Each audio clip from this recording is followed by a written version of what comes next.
Hello guys, welcome to our channel education planet. मैं हूं कमला टोपनो और आ गई हूं न्यू वीडियो लेकर के बाकी के टॉपिक्स के साथ। तो फ़िलहाल आज हम शुरू करते हैं अटॉर्नी जनरल ऑफ़ इंडिया के पॉइंट के साथ।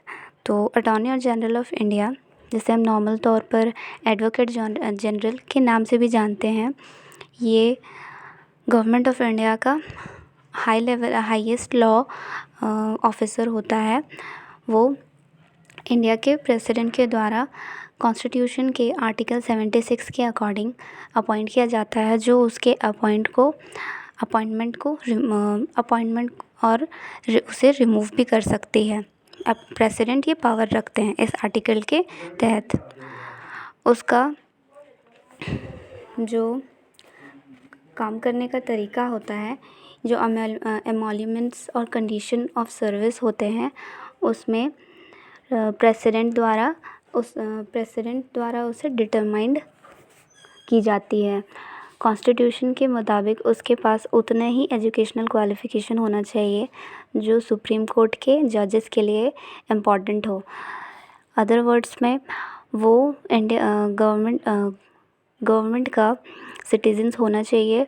उसके हाई कोर्ट में कम से कम 5 इयर्स जजेस के तौर पे सर्विस ज़रूर दिया हो, या फिर कोर्ट में कम से कम किसी भी कोर्ट में कम से कम 10 इयर्स तक एडवोकेट के तौर पर सर्विस की हो, या फिर वो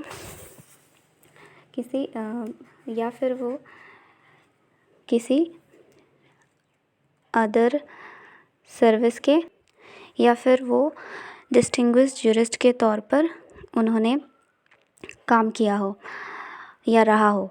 वह प्रेसिडेंट को अपना रेजिग्नेशन लेटर दे करके उस पोजीशन से फ्री हो सकता है। वो सभी तरह के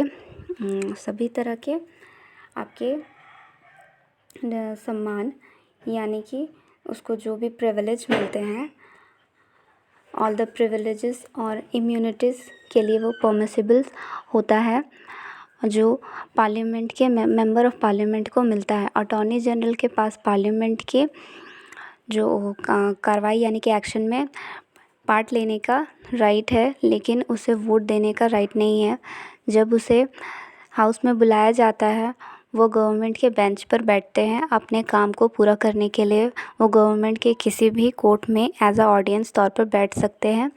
अटॉर्नी जनरल के जो काम है सॉलिसिटर जनरल और 2 अन्य आपके जो अटॉर्नी जनरल के असिस्टेंट्स के लिए एक सॉलिसिटर जनरल और अदर एडिशनल 2 सॉलिसिटर जनरल होते हैं,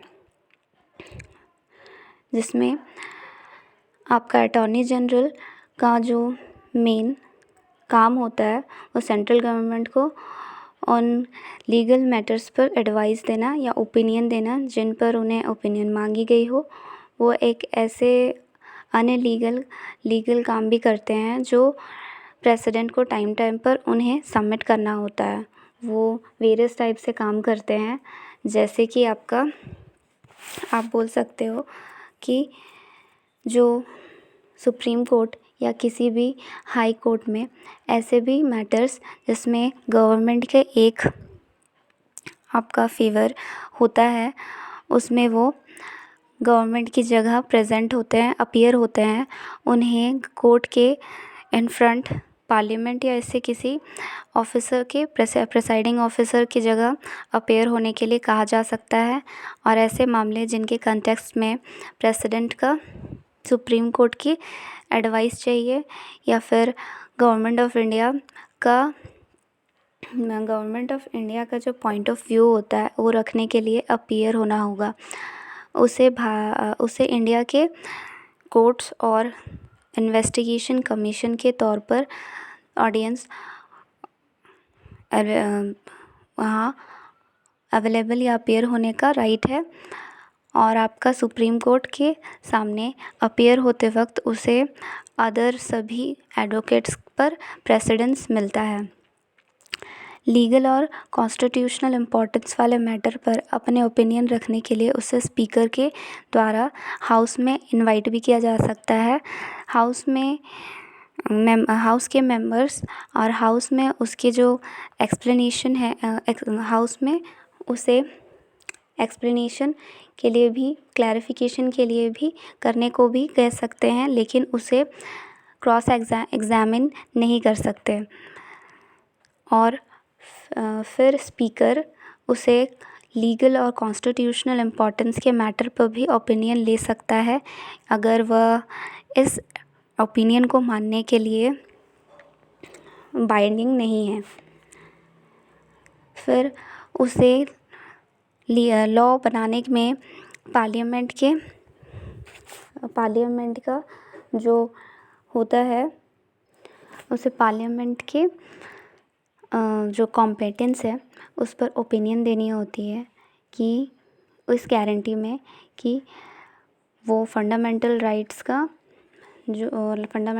को इम्प्रीजिंग किए बिना, या फिर आपका जो फेडरल सिस्टम है उसके द्वारा स्टेट के लेजिस्लेटिव फील्ड में ट्रांसग्रेसिंग किए बिना।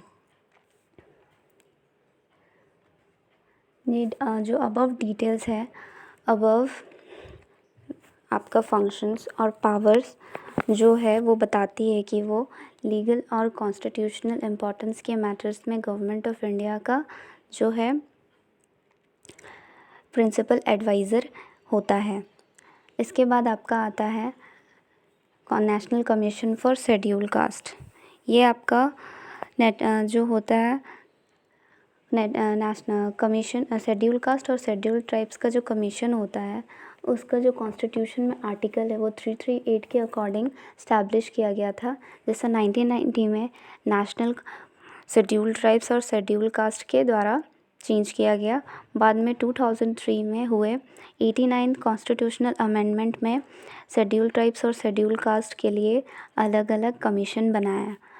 National schedule caste commission article 338 एक मल्टी मेंबर बॉडी है जिसे प्रेसिडेंट अपने हैंड और सील से अपॉइंट करते हैं। यह ट्राइब्स आपके शेड्यूल ट्राइब्स को कॉन्स्टिट्यूशन और अदर लॉ के अकॉर्डिंग आपका सेफ गार्ड, जो इन्वेस्टिगेटर्स और मॉनिटर्स के मैटर्स को रिलेटेड जो सेफ गार्ड प्रोवाइड करता है और उसके सोशियो इकोनॉमिक डेवलपमेंट के लिए रिकमेंडेशन देता है। यह नेशनल कमीशन पार्लियामेंट के इन फ्रंट एक एनुअल रिपोर्ट रखता है।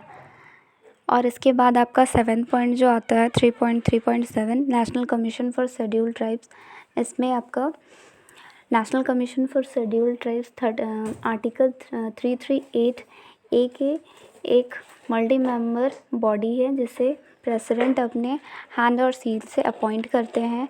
ये आपका शेड्यूल ट्राइब को कॉन्स्टिट्यूशन और अदर लॉ द्वारा सेफ गार्ड, जो आपका इन्वेस्टिगेट्स और मॉनिटर्स जो मैटर्स के रिलेटेड सेफ गार्ड देता है और उसके सोशियो इकोनॉमिक डेवलपमेंट के लिए रिकमेंडेशन देता है। ये नेशनल कमीशन पार्लियामेंट के इन फ्रंट एक एनुअल रिपोर्ट रखता है। इसके बाद आपका जो 8 पॉइंट आता है उसमें आप ऑफिशियल लैंग्वेज कमीशन के डिटेल्स देखेंगे। इसमें कॉन्स्टिट्यूशन के आर्टिकल 344 में जो ऑफिशियल लैंग्वेज के लिए एक कमीशन बनाने का प्रोविज़न है। इंडिया के प्रेसिडेंट एक ऐसे कमीशन का अपॉइंटमेंट का राइट उनको दिया गया है कि कॉन्स्टिट्यूशन से लेवीड होने से 5 ईयर के लिए और इसके बाद अगले 10 ईयर्स के लिए इस कमीशन में चेयरमैन के अलावा जो 8th आपका शेड्यूल में इंक्लूडेड लैंग्वेज के जो मेंबर्स शामिल है वो है आपका स्पेसिफाइड है। इसमें वो आपका प्रेसिडेंट, चेयरमैन और अदर मेंबर को अपॉइंट करते हैं। जैसे official language commission various level में काम करता है। ऑफिशियल लैंग्वेज को लेकर के का कमीशन प्रेसिडेंट को रिकमेंडेशन करता है। जैसे फेडरेशन के ऑफिशियल कामों के लिए हिंदी लैंग्वेज को यूज़ में लाने के इम्प्रूवमेंट पर, फेडरेशन के सभी और कुछ ऑफिशियल वर्क में इंग्लिश लैंग्वेज पर रेस्ट्रिक्शन के रिलेशन पे, फेडरेशन में एक या मोर देन 2 स्पेशल वर्क के लिए नंबर्स के टाइप्स पर और अदर किसी भी किसी भी मैटर के रिलेटेड जो कि प्रेसिडेंट द्वारा कमीशन को भेजा गया हो। फेडरेशन के ऑफिशियल लैंग्वेज के रिलेशन में फेडरेशन और स्टेट के बीच, एक स्टेट और दूसरे स्टेट के बीच और इसके यूज़ पर आपका जो कमीशन के रिकमेंडेशन के इन्वेस्टिगेशन एक अन्य कॉन्स्टिट्यूशनल ऑर्गेनाइजेशन ऑफिशियल लैंग्वेज के इन्वेस्टिगेशन के लिए अपॉइंटमेंट मेंबरशिप कमेटी द्वारा की जाती है और रिपोर्ट को देखने के बाद प्रेसिडेंट पूरा रिपोर्ट और उसके किसी भी पार्ट से रिलेटेड डायरेक्शन आपका जारी करते हैं। तो ये आपका मैंने 4 पॉइंट्स मतलब national commission for schedule caste, national commission for schedule tribes, the official language commission और आपका अटॉर्नी जनरल ऑफ इंडिया, ये 4 पॉइंट मैंने कवर करा दिए हैं। तो बाकी के जो पॉइंट बचते हैं आपके commission for linguistic minorities, administrative tribunals और सिविल सर्विसेज, ये मैं आपके बाकी के वीडियोस में कवर करा दूँगी। फ़िलहाल के लिए इतना ही। अगर आपको वीडियो पसंद आया होगा तो शेयर, लाइक और सब्सक्राइब कर दीजिएगा और किसी भी अदर रिलेटेड इन्फॉर्मेशन के लिए आप कमेंट सेक्शन में क्वेरी कर सकते हैं। फ़िलहाल के लिए इतना ही। बाकी के टॉपिक्स मैं आपको बाकी के वीडियोस में कवर करा दूँगी। तो बाकी वीडियोस में मिलते हैं गाइस।